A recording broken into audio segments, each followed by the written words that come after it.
Bonjour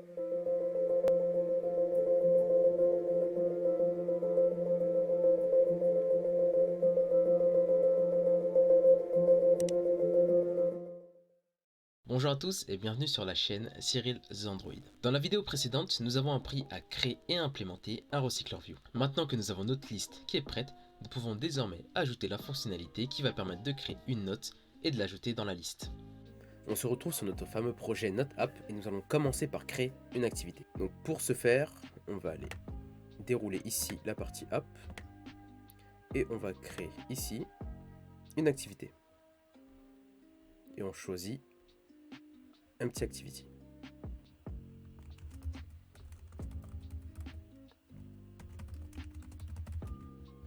On laisse le nom du layout par défaut. Très bien. Kotlin. Et on clique sur Finish. Ici, on peut voir donc le layout qui est actuellement vide, donc logiquement. Et je vais m'arrêter rapidement sur le Android Manifest. Ici, donc, qui correspond un peu à la carte d'identité ou le passeport de votre application. Et vous pouvez voir que l'activité juste ici a été ajoutée. Donc vous êtes obligé de laisser votre activité ici dans le Android Manifest, car si vous l'enlevez et que vous tentez de build votre application, ça va créer une exception. Donc on va d'abord commencer par la partie layout, juste là. On va commencer par créer le premier edit text pour le titre.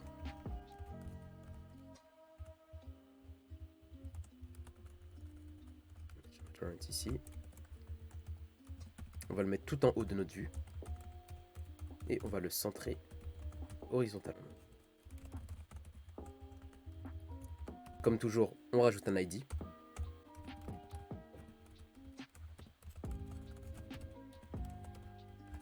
Si on va sur la partie design, on peut voir à quoi ressemble notre edit text. Ici, on va rajouter ce qu'on appelle un int, donc un indice. Et je vais marquer titre de la note. Très bien. Donc si on va sur la partie design, vous pouvez voir que le titre de la note apparaît en fond. En effet, donc comme son nom l'indique, int c'est un indice. Et tant que l'utilisateur n'a rien marqué dans l'edit text, le titre de la note va apparaître. C'est très pratique car ça permet à l'utilisateur de savoir quoi mettre. On va ensuite recréer un deuxième edit text. On va faire match parents. Et ici on va mettre 0 dp. Vous allez comprendre pourquoi.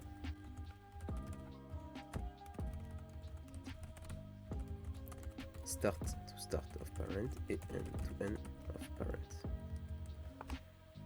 Et donc là, pourquoi on a choisi 0? Eh bien c'est très simple. Si on retourne sur la partie design, on peut voir que notre edit text que nous venons de créer va prendre tout l'espace. En effet, c'est l'un des gros avantages du constraint layout. Vous pouvez ici indiquer une longueur ou une largeur à 0 et ensuite utiliser les contraintes pour ajuster la vue. Et donc ici, comme j'ai fait en sorte d'ajouter une contrainte en haut et en bas, la vue va automatiquement s'allonger. Je vais également ajouter un int, donc un indice, et je vais marquer description de la note. Donc là, si je retourne à la partie design, on voit que c'est en plein milieu. Donc on va changer ça. Et pour ce faire, on va appeler Gravity et on va le mettre top. Voilà, c'est beaucoup mieux. Ensuite, je vais rajouter un bouton afin de valider la création de la note. On va mettre Wrap Content et on va le mettre tout en bas de notre vue. Donc bottom to bottom of parent et tout à droite, donc end to end of parent. Voilà le bouton. On va lui mettre un texte. Donc, par exemple, créer la note. Et ensuite, je vais, comme toujours, ajouter un ID. Create note button. Ici, je vais faire en sorte que le champ description ne soit pas par-dessus le bouton. Donc pour ce faire, bottom to top off. Et j'indique le bouton que nous venons de créer. Donc si on retourne à la partie design, on voit bien que la description s'arrête juste avant le bouton. Je vais ici rajouter un padding à tout le layout parent afin d'avoir des espaces. On va par exemple mettre 10 dp et voilà le résultat. C'est un peu plus harmonieux. Et enfin, avant de partir, nous allons régler ici tous les warnings. Donc effectivement, on a hardcodé une string. Maintenant, vous savez quoi faire. Alt entrée.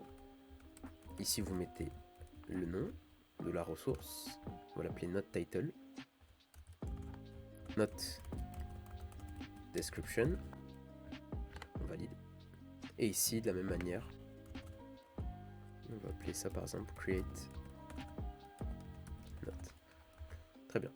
On peut voir qu'on a encore deux warnings au niveau de nos deux edit text. Et donc si on passe par-dessus, on peut voir effectivement qu'on n'a pas indiqué autofills int. Donc pour le coup, nous, ce n'est pas important. Mais imaginez par exemple que votre edit text correspond à un email. Vous allez tout simplement marquer email address. Avec ça, vous permettez à l'utilisateur d'indiquer une adresse mail qu'il a déjà enregistrée. Donc, pour le coup, nous, ce n'est pas important. Donc on peut le supprimer. On va plutôt utiliser set important for autofill add no. On fait pareil pour celui-là. On a encore une fois des warnings sur notre edit text, donc on va refaire la même chose. On va voir qu'effectivement on n'a pas mis l'input type, donc on va appuyer set input type.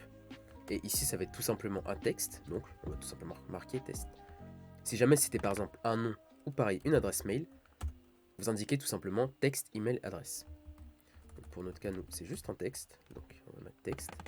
Et on fait copier-coller pour les textes juste en dessous. Maintenant qu'on a fait ça, on peut retourner à notre activity create note. Et ici, on va définir nos deux edit text.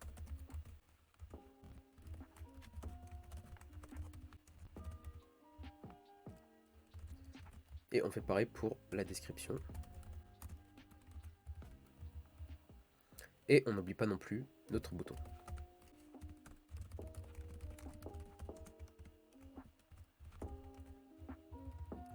Je vais ensuite les récupérer via findViewById. À partir de leur ID, donc notre title edit text. Et on va faire ensuite pareil pour les deux autres. On va juste rajouter également un ID à notre deuxième edit text. Donc on va appeler notes desk edit text.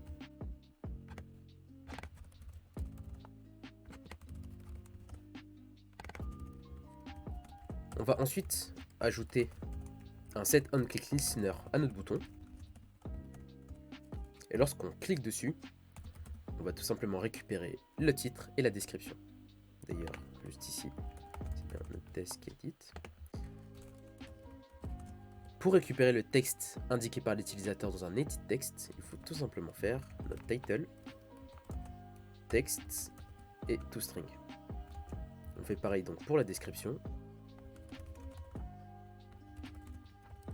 Et donc ici, on va afficher par exemple, hop là,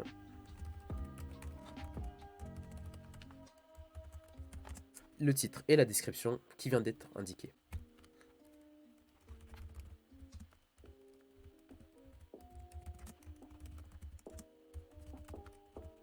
Maintenant, on peut repasser sur Main Activity et nous allons voir comment faire en sorte d'appeler Create Note Activity et l'afficher à l'écran. Donc ça se passe dans le Set onClick Listener de notre Add New Note.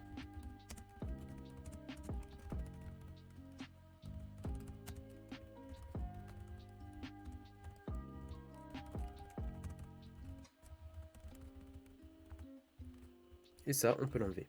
Donc là, je crée tout simplement un intent en passant en paramètre le contexte et ensuite notre activité. Je fais ensuite appel à Start Activity qui va permettre de lancer notre activité Create Note. On va lancer l'émulateur et on va voir ce que ça donne. Maintenant que l'émulateur est prêt, nous pouvons tester. On peut voir donc que la page crée sa nouvelle note est bien apparue. Je vais par exemple rajouter un titre, note et description. Ceci est une description. J'appuie sur le bouton créer la note.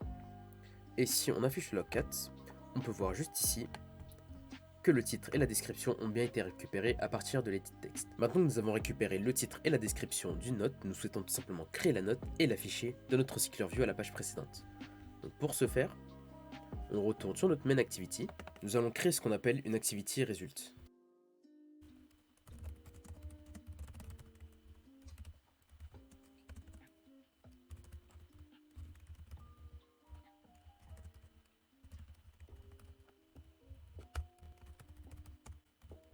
Ici, je vais rajouter des brackets ou des accolades en français. Et je vais marquer result.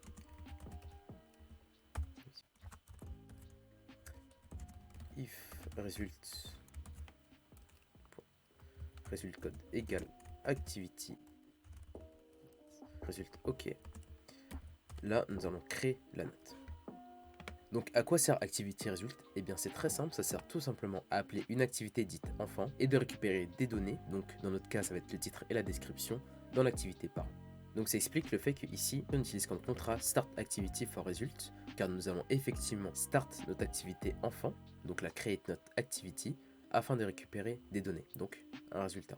Pour récupérer les données de l'activité enfant dans l'activité dit parent, on va tout simplement faire appel à result.data. Donc notre variable data est de type intent. Sans trop rentrer dans les détails, ça nous permet ici de récupérer nos titres et nos descriptions. Et pour ce faire, nous allons utiliser ce qu'on appelle des extras.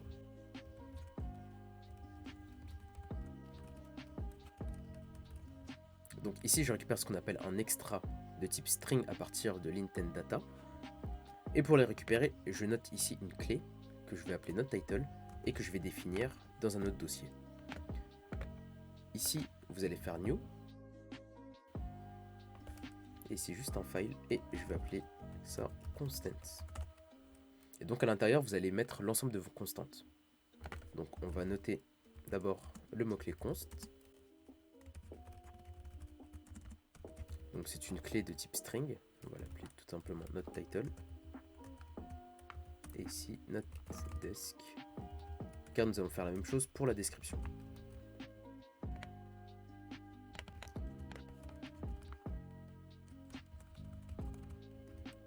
Et maintenant que nous avons récupéré le titre et la description, nous allons pouvoir créer notre note modèle. Et passer en paramètres du constructeur, le titre et la description. Là, une erreur apparaît car effectivement, nous attendons des strings, sauf que ce que nous passons, c'est des strings new label. Donc, des strings new label. Ça correspond tout simplement aux strings qui peuvent être nuls. Donc ici, dans notre cas, on part du fait que le titre et la description vont être toujours renseignés. Nous allons ensuite ajouter la note récemment créée dans notre note juste ici, à l'index 0. Comme ça, la dernière note qui est créée est toujours en haut du recycler view. Ensuite, comment dire au recycler view que nous avons modifié les données, donc la liste de notes. Nous allons tout simplement faire appel à notre recycler view, faire appel à l'adapteur et lui indiquer que l'item a changé à la position 0. Ici, je peux enlever le safety call. Et voilà pour notre activity result. Avant de continuer, nous allons ici remplacer le start activity par activity result, launch, et on passe toujours l'intent. Ici, je peux également supprimer toutes mes notes modèles, car nous allons pouvoir en créer des vrais. Passons maintenant au create note activity. Ici, c'est très simple. Qu'est-ce qu'on va faire? On va d'abord créer un nouvel intent. Donc, intent alt entrée pour l'import.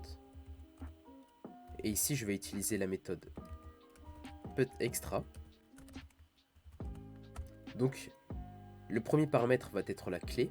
Donc ici, ça va être noteTitle. Et le deuxième paramètre est la valeur. Donc pour nous, ça va être title. Je fais pareil avec la description. Je fais attention à bien changer la clé. Et j'utilise ici la méthode setResult. Donc le premier paramètre va être le result code. Donc pour nous, ça va être activity.result OK. Et un deuxième paramètre, l'intent que nous venons de créer. Ensuite, lorsque j'ai créé ma note, je souhaite tout simplement quitter la page création de notes. Donc je fais appel à finish. Et cette méthode va tout simplement terminer l'activité en cours. Donc lançons l'émulateur et voyons si ça fonctionne. Maintenant que notre émulateur est prêt, nous allons créer une nouvelle note. Ceci est une note par exemple.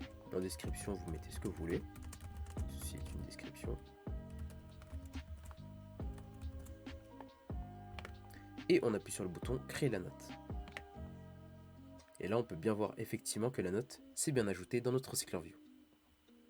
Et voilà pour la 5e vidéo. Avant de passer à la suite, nous allons résumer ensemble ce que nous avons vu aujourd'hui. Nous avons donc appris pas mal de choses, comme la définition et la création d'une activité, comprendre le rôle du Android Manifest, récupérer et envoyer les données d'une activité dite enfant vers une activité dite parent, et enfin ajouter un élément dans un Recycler View. Avec la création des notes, notre application commence à prendre forme. Dans la prochaine vidéo, nous allons voir comment consulter la note, la modifier et même la supprimer. Merci d'être resté jusqu'à là, et moi je vous dis à tout de suite dans la prochaine partie. Ta prochaine vidéo t'attend, mais juste avant d'y aller, n'hésite pas à liker cette vidéo si elle t'a plu. Et le plus important, abonne-toi à la chaîne pour ne rater aucune des prochaines vidéos. Ah oui, et j'ai aussi une page Instagram où vous pourrez retrouver du contenu instructif sur tout l'univers Android. C'était Cyril's Android et je vous dis à plus tard dans une prochaine vidéo.